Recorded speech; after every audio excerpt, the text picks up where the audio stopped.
മലമ്പുഴയിൽ വീടിന് മുന്നിൽ വീണ്ടും പുലിയെത്തി. CCTV ദൃശ്യങ്ങൾ കണ്ട വനംവകുപ്പ് സ്ഥിരീകരിച്ചു. പുലർച്ചെ 2 മണിക്കാണ് മലമ്പുഴ KTDCക്ക് സമീപം താമസിക്കുന്ന മാനുവലിന്റെ വീടിന് പുറത്ത് പുലിയെത്തിയത്. പുലി വരുന്നത് കണ്ട് വളർത്തുനായ ഗേറ്റിന് മുന്നിലേക്ക് എത്തുകയായിരുന്നു. നായയെ പിടികൂടാൻ പുലി ശ്രമിച്ചു. ഇതിനിടയിൽ നായയുടെ ശബ്ദം കേട്ട് വീട്ടുകാർ ലൈറ്റിടുകയായിരുന്നു. ഇതോടെ പുലി ഓടി മറഞ്ഞു. വനംവകുപ്പ് അധികൃതർ സ്ഥലത്തെത്തി CCTV ദൃശ്യങ്ങളിലുള്ള പുലിയാണെന്ന് ഉറപ്പുവരുത്തി. ജനവാസ മേഖലയിൽ പുലി എത്തിയതിനാൽ ജനങ്ങൾ ആശങ്കയിലാണ്. ഇവിടെ നിന്നും 1/2 കിലോമീറ്റർ അകലെയാണ് മലമ്പുഴ നവോദയയിൽ 2 ആഴ്ച മുമ്പ് പുലിയെ കണ്ടത്. ഇവിടെ പുലിക്കായി കെണിയും സ്ഥാപിച്ചിട്ടുണ്ടെങ്കിലും പുലി കൂട്ടിൽ കയറുന്നില്ല.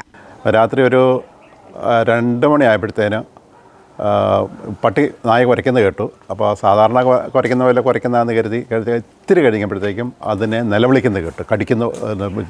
ഈ പട്ടി തമ്മി കടിക്കുമ്പോൾ ഒരു പ്രത്യേകതയാണല്ലോ, അങ്ങനെ ഒരു ശബ്ദം കേട്ടു. അപ്പം എന്തോ അപകടം ഉണ്ടെന്ന് മനസ്സിലായി. ഇവിടെയൊക്കെ പുലിയുണ്ടെന്നുള്ള ഒരു അറിവുണ്ട്, നേരത്തെ ഉണ്ട്.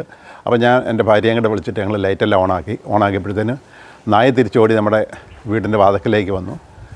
അത് കഴിഞ്ഞ് ഞാൻ എൻ്റെ മക്കളെ വിളിച്ചുണർത്തി. മക്കൾ നൈറ്റ് ആയതുകൊണ്ട് അവർ ഉണർന്നു തന്നെയായിരുന്നു ഇരുന്നത്. അവർ വിദേശത്താണ്. അവർ ഈ സംഭവം പറഞ്ഞപ്പോൾ അവരുടെ ക്യാമറയിൽ നോക്കി കഴിക്കുമ്പോൾ അവരുടെ ഫോണിലുള്ള ഇത് നോക്കി കഴിയുമ്പോൾ അവർ പറഞ്ഞു 2:05 അവിടെ ഒരു സാധനം വന്നിട്ടുണ്ട്, നിങ്ങളൊന്ന് നോക്കിയാൽ മതി എന്നും പറഞ്ഞ്.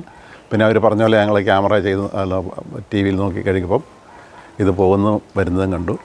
അപ്പോൾ പിന്നെ പുലി തന്നെയാണെന്ന് ഫോറസ്റ്റ് ഓഫീസർ വന്നിരുന്ന് അദ്ദേഹം സ്ഥിരീകരിച്ചു.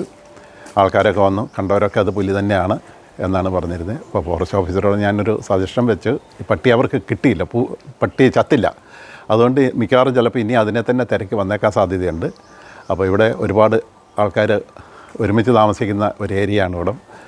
അപ്പോൾ കുട്ടികളൊക്കെ സ്കൂളിലൊക്കെ പോകുന്നത് ആൾക്കാർ നൈറ്റൊക്കെ കഴിഞ്ഞിട്ടായിരിക്കും മലമ്പുഴ ബസ് സ്റ്റാൻഡിൽ നിന്ന് അവരുടെ പണികൾ കഴിഞ്ഞിട്ട് കടകളൊക്കെ ക്ലോസ് ചെയ്തിട്ടായിരിക്കും വരുന്നത്. ആ സമയമൊക്കെ ഒരുപാട് പേര് ഇതുവഴി പോകുന്നതാണ്. അപ്പോൾ അതൊക്കെ വളരെ ഡേഞ്ചറസ് ആയ ഒരു സാഹചര്യമാണ് ഇവിടെ. അതൊക്കെ നമ്മൾ കണക്കാക്കുമ്പോൾ. UTV news, Palakkad.